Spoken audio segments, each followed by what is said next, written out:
Assalamualaikum warahmatullahi wabarakatuh. Kami dari kelompok 9 yang membahas materi tentang kaidah fikih yang berhubungan dengan pasar. Dengan anggota kelompok yang pertama, Dian Azizah dengan NIM 2016010096, Engla Saharani dengan NIM 2016010023, dan Alifa Awalina Putri dengan NIM 20160100010120.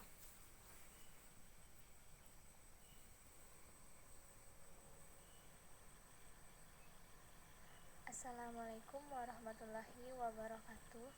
Saya Dian Azizah dengan NIM 2016010096 akan menjelaskan materi tentang kaidah fikih yang berhubungan dengan pasar. Yang pertama yaitu pasar. Pasar dalam ilmu ekonomi adalah tempat bertemunya pembeli dan penjual untuk melakukan transaksi ekonomi. Pasar tidak menunjuk pada lokasi atau tempat tertentu, karena pasar tidak mempunyai batas geografis. Dalam hal ini, pasar merujuk pada semua kegiatan penawaran dan permintaan untuk tenaga kerja, modal, surat berharga, dan uang. Menurut Henry Ma'ruf tahun 2025, menurutnya pasar memiliki dua pengertian. Yang pertama yaitu pasar dalam arti tempat, yaitu tempat bertemunya para penjual atau produsen dengan pembeli atau konsumen. Yang kedua, pasar dalam artian interaksi permintaan dan penawaran, yaitu pasar sebagai tempat terjadinya transaksi jual beli.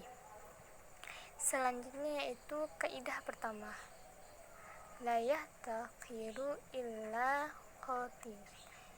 Ini artinya tidaklah seseorang melakukan penimbunan melainkan dia adalah pendosa. Menimbun barang adalah suatu upaya seseorang atau lembaga untuk menimbun barang dagangan, manfaat atau jasa sehingga menjadi langka di pasaran demi mendapatkan keuntungan yang berlipat ganda dan dapat diperkirakan harganya melonjak naik. Kata lainnya disebut sebagai ihtikar atau monopoli. Menurut ulama mazhab Maliki, ihtikar adalah penyimpanan barang oleh produsen, baik berupa makanan, pakaian, dan segala barang yang dapat merusak pasar. Assalamualaikum warahmatullahi wabarakatuh. Saya Engla Syaharani dengan NIM 2016010023 akan membacakan materi tentang larangan jual beli najasi. Jual beli najasi yang dilarang oleh Nabi SAW adalah seseorang yang berpura-pura melakukan penawaran terhadap suatu barang, akan tetapi dia tidak bermaksud atau tidak memiliki niat atau keinginan untuk membeli barang tersebut.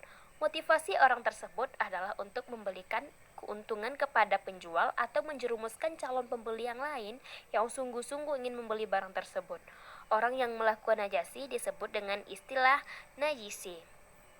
Selanjutnya yaitu hukum berputar bersama ilatnya, ada dan tidaknya ilat itu. Contohnya, maka oleh karena itu kita ada katakan balik maka ada, tidak ada balik maka tidak ada. Haramnya khamar karena memabukkannya, ketika hilang sifat memabukkannya maka halal seperti cuka. Ketika masuk rumah orang lain atau memakai pakaian orang lain, hukumnya haram, karena ilatnya tidak ada ridho dari sang pemiliknya. Adapun jika pemiliknya ridho, maka menjadi halal, sebab ilatnya yang asalnya tidak ridho sudah hilang atau tidak ada. Haramnya meminum atau memakan racun, ilatnya adalah karena racun dapat mencelakai. Namun jika tidak ada sifat mencelakai atau tidak berbahaya, maka boleh, karena ilatnya sudah tidak ada. Selanjutnya, janganlah orang kota menjualkan dagangan milik orang desa. Biarkanlah Allah membagi-bagi rezeki kepada sebagian manusia dari sebagian manusia lainnya. Orang-orang desa biasanya membawa barang-barang dagangan mereka ke kota untuk dijual dengan harga pasar. Apabila pasar tutup, mereka kembali ke desa karena biaya hidup di kota terlalu tinggi. Keberadaan pedagang desa ini meringankan dan memudahkan penduduk kota. Selanjutnya, janganlah memakan harta secara batil. Terdapat dalam surat Al-Baqarah ayat 188. yang berarti, dan janganlah sebagian kamu memakan harta sebagian yang lain di antara kamu dengan jalan yang batil. Dan janganlah kamu membawa harta itu kepada hakim, supaya kamu dapat memakan sebagian dari harta benda orang lain itu dengan jalan berbuat dosa, padahal kamu mengetahui.